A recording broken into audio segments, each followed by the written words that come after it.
salve o tricolor paulista. Bom, uma vitória, né? Apesar de tudo, de um susto que nós passamos. São Paulo 3, Fluminense 1. E antes de começar a falar da análise do jogo, né, eu queria comentar mais uma pataquada da diretoria do São Paulo, que foi estrear o uniforme novo, preto, com as meias vermelhas, que muito bonito por sinal, mas estrear num domingo, 4 horas da tarde, com sol a pino, e não saber que a cor preta retém o calor do sol é simplesmente um erro primário, básico, e que, de qualquer forma, assim, o São Paulo ganhou, tudo bem, mas é um fator fisiológico, tem que ser considerado, e a gente não compreende esses erros assim, básicos que a diretoria, o marketing, Raí, todo mundo comete, e não se pensa, né, nos jogadores, em fatores climáticos e essas coisas todas. Mais uma pataquada registrada aí da diretoria do São Paulo. Bom, o São Paulo veio com 2 jogadores diferentes, que foi o Reinaldo voltou para a posição e o Pablo, que acabou saindo por dores musculares, aí não foi nem relacionado, entrou Igor Gomes aí numa nova composição ali do ataque. Bom, a gente viu um primeiro tempo assim, dos piores primeiros tempos do São Paulo do ano, talvez o pior. Foi amplamente aí citado por jornalistas e toda a mídia esportiva aí que falou do São Paulo, e notório e visível. São Paulo não tinha conseguido dar um chute a gol até 25, 30 minutos, assim. O meio-campo completamente inoperante, assim, não vimos nenhuma criação e assim, um show de erro de passes, né, de cruzamentos, enfim. Eu achei, assim, eu comecei a pensar no pior, principalmente depois que o Fluminense fez 1-0. E o Fluminense conseguiu pelo menos 3 chutes a gol. E o Volpi fez 2 defesas, uma delas foi o Nenê que chutou, teve rebote, pegou mais uma vez, depois jogaram para fora. Teve uma outra falha do Gabriel Sara, que perdeu uma bola no meio campo.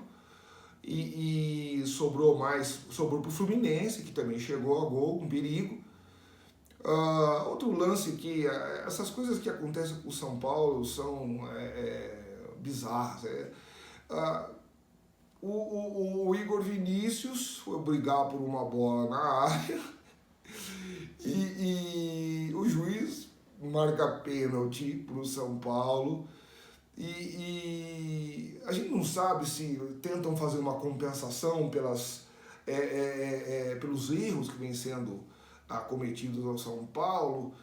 E se não fosse o VAR hoje, se fosse Série B, alguma outra coisa, o São Paulo tinha tido um pênalti irregular, inexistente, absurdo. E o VAR acabou, o juiz teve que recorrer ao VAR e ver que quem fez a falta foi o Igor Vinícius.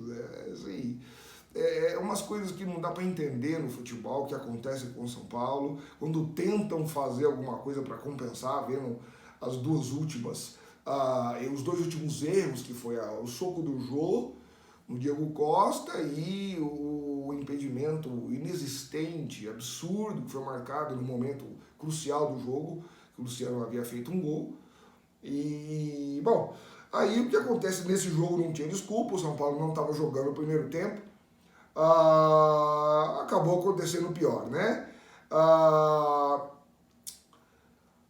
O que aconteceu foi o gol do Fluminense, né, numa bola muito esquisita que ali veio de uma sobra para o Igor Vinícius, a bola quicou, talvez com um pouco de efeito, e a hora que ele foi olhar, o jogador do Fluminense veio com tudo para cima. E a questão do gol, que se diz, o chute foi de fora da área, não foi um chute no ângulo, uma bola indefensável. Eu considero que o Volpi poderia ter pego essa bola. Não posso dizer que foi um frango, uma falha bizarra, não, mas eu acho que um grande goleiro talvez pegasse essa bola. Essa é a minha visão. Há quem compartilhe, quem não compartilhe. O São Paulo termina o primeiro tempo catastrófico, na minha opinião.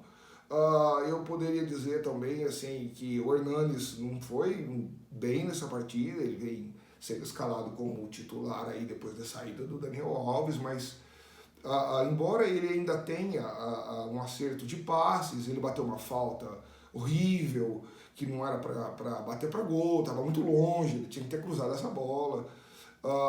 Também tem um desgaste aí de algumas 3 partidas, não é toda partida que ele vai jogar bem, não surgiu uma oportunidade para ele também interessante, mas ele ainda, do miolo que está ali, ele ainda é o que tem o melhor passe. Não pode ter não tem aquela velocidade que se espera tanto de jogo, mas em termos de liderança, de jogador, de conhecer o time, de poder cadenciar algumas jogadas, ele seria útil, mas hoje ele não foi muito bom. Bom, aí saímos perdendo de 1-0 e todos nós acho que começamos a pensar no pior, né? O que, inclusive, para o segundo tempo, o Diniz faz algumas alterações. Estávamos todos muito apreensivos, perdendo o Morumbi para o Fluminense, né? Sair perdendo de 1-0 em casa seria catastrófico. Começamos a pensar que o pior poderia acontecer e tomar mais gols.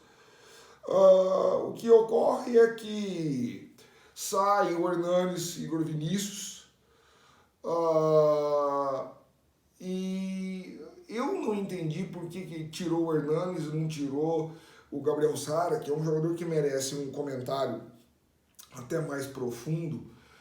Outra reclamação da torcida, de todos aqueles que têm canal aqui no YouTube, e é geral a insatisfação com esse jogador que vem sendo escalado como titular no São Paulo, não merece a vaga, um péssimo toque de bola, não cruza, não chuta. Então, assim, se fosse para tirar alguém, na minha opinião, deveria ter tirado o Gabriel Sara e não o Hernanes.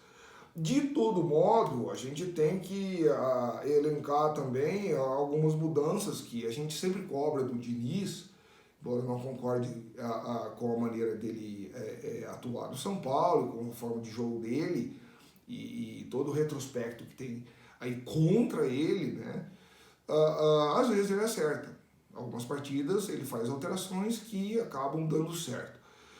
Isso também depende muito, as alterações dependem dos jogadores, do desempenho dos jogadores, então não se pode culpar sempre, né? Mas as alterações são necessárias principalmente quando o time está perdendo em casa ou alguma coisa assim.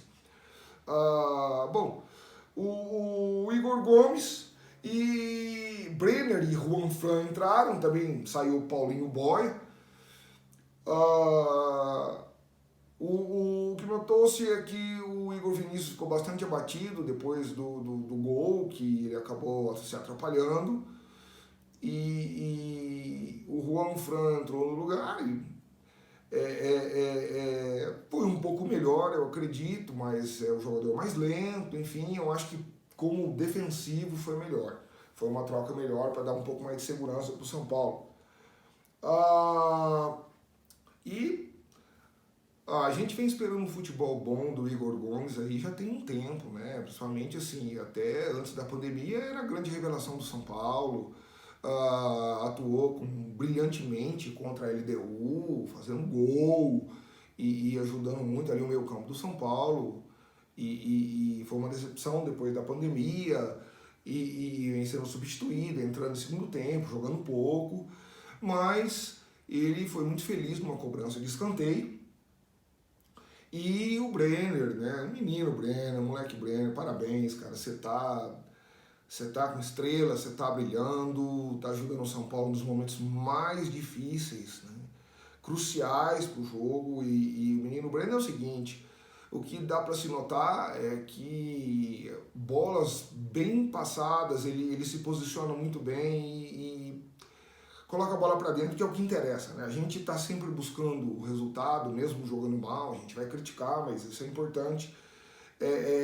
O resultado é fazer gols, né? Bom, 8 minutos, né? 4 depois, Brenner passa a bola para o Luciano, marca o segundo gol. E daí, assim, uma virada assim até improvável. A gente não imaginava que fosse tão rápido e que as mudanças iam surtir tantos efeitos. O que a gente imagina é que o São Paulo precisa de bolas na área, precisa de passe perfeito, precisa de cruzamentos para que o Luciano, que vem mantendo uma média muito boa dentro do São Paulo, desses 5 jogos que ele atuou, tem 3 gols, um anulado, uma assistência, ou seja, ele está com uma média muito boa para o jogo, pelo menos ou ele faz um gol ou ele passa. O time mudou e o que mais precisava para o São Paulo era confiança. E isso deu uma certa tranquilidade para o time, principalmente assim, muito rápido, né, no início do segundo tempo. Mas aí depois eu vou ter que criticar novamente o Diniz por ter mantido o Gabriel Sara, que continuou errando, apesar de o primeiro tempo é uma história, o segundo tempo é outra, mas o Gabriel Sara continuou mantendo, inclusive teve uma chamada dentro do campo, a gente viu isso ali nos bastidores, porque os microfones estavam captando muito, próximo por não ter torcida. O técnico tem que ter a percepção se o jogador tá ruim, tá cansado. Aí o Diniz gritando: Ô Sara, cansado, tá cansado? Né? O Sara meio assim, né? Não tem que perguntar para o jogador. Né? O cara tem que ver que o cara não tá jogando e já tem que tirar logo. Aí me espera 30 minutos, 35 minutos para colocar o Luan. E outra unanimidade na torcida do São Paulo é que o Sara, como já foi falado, não pode ser mais titular de São Paulo, tem que dar uma oportunidade para o Luan. E se depois desses 4 jogos aí, que a gente tem analisado pontualmente, cada a pegada de bola do Sara é notório. Que eu não sei como se insiste nisso, se tem alguma outra coisa envolvida, a gente não sabe. O São Paulo, o que a gente esperava é o seguinte: 2-1 é um placar perigoso, a gente pode tomar um gol de empate, o empate seria péssimo para o São Paulo, dentro do Morumbi, tem que ganhar todas em casa, se quiser pensar em alguma coisa em termos de disputar título. No Brasileiro, o São Paulo demora, o São Paulo acaba aceitando um pouco o resultado, e a gente não vem conseguindo fazer mais de 2 gols há muitos jogos, tirando o jogo contra o Guarani no Paulista, são 8 rodadas no Brasileiro. O São Paulo não marcou nenhum jogo mais de 2 gols, quando foi 2-1 também. Então eu não considero aquela partida dos reservas do São Paulo contra o Guarani, que fez 3 gols. O São Paulo não faz 3 gols desde a pandemia, se for pensar assim em partidas realmente que interessam. Então o São Paulo se acomoda muito com uma vitória de 1-0, 2-1 e acaba não tendo mais aquela vigorosidade que se espera para matar o jogo, né? 3-1 você acaba com o jogo, em casa, enfim. Então, eu vi, assim, também o Brenner, eu tenho que dar um outro destaque, além de ele estar fazendo gol, estar ajudando, eu vi ele com uma certa raça na defesa, ajudando a marcação, indo muito bem. Que mais? Depois da vantagem numa falta que foi ali contra o Brenner, o Vitor Bueno teve um lampejo, uma iluminação de não ficar só cobrando falta, o jogador tem que ficar esperando marcação de falta. Pegou a bola, foi pra frente, clareou, chutou, fez um golaço. E embora eu tivesse feito um primeiro tempo péssimo e também não vinha jogando bem o segundo tempo também. Nós estamos insatisfeitos com a atuação do Vitor Bueno já faz tempo. Mas acabou se redimindo fazendo um gol para fechar a partida. O último lance, o São Paulo acabou tomando antes do gol, assim, é lógico que quem tá perdendo vai partir para cima, tal. Aí entra o Paulo Ganso, Paulo Henrique Ganso. Gente, Fluminense com o Nenê, o Ganso, essa velharia aí, olha, sinceramente, é horrível, né? É só nome, aquela coisa. A sorte que o Nenê não fez gol contra a gente, né? Mas o Luciano, que é ex do Fluminense, acabou marcando a lei do ex, acabou imperando mais uma vez. Sorte que é a favor do São Paulo. Sobrou mais uma bola de contra-ataque, uma bola final. O Brenner saiu sozinho ali, só tinha um zagueiro do Fluminense. E tava ele e o Vitor Bueno aqui, o jogador aqui. Pela corrida, se ele tivesse passado por Vitor Bueno, que depois do gol acabou ganhando confiança, eu acredito que o Vitor Bueno não erraria essa conclusão. O Brenner arriscou sozinho, deu uma de fominha, mas eu acho que ele pode. Ele fez gol, veio fazendo gols importantes para o São Paulo, acabou chutando fora, mas aí o jogo já estava ganho, então aí pode se arriscar, então dá-se um crédito para ele. O que acontece é o seguinte, né? Eu não fico tão convencido, em suma, resumindo aqui, eu não fico tão convencido com esse time por causa dessas nuances, dessas oscilações, né?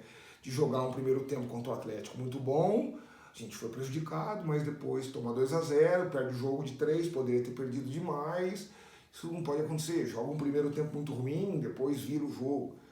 Então, isso é muito preocupante para o São Paulo. A gente não dá segurança, não dá uma regularidade, né? Nós temos deficiências no elenco, demoras para se enxergar que os jogadores não estão rendendo o que deveria jogar. E eu acho que, mais uma vez, a base do São Paulo está ajudando. E acabou concluindo o jogo com uma vitória, 3 pontos. E não me convenceu, na real, né? As mudanças foram boas, mas enfim. Nós vamos ter um desafio contra o Red Bull na quarta-feira, vou acompanhar também.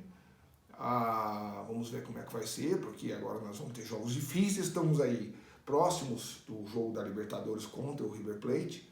Você vê que o time ainda não está numa formação assim segura para jogar com um jogo importante desse contra o River Plate dentro do Morumbi.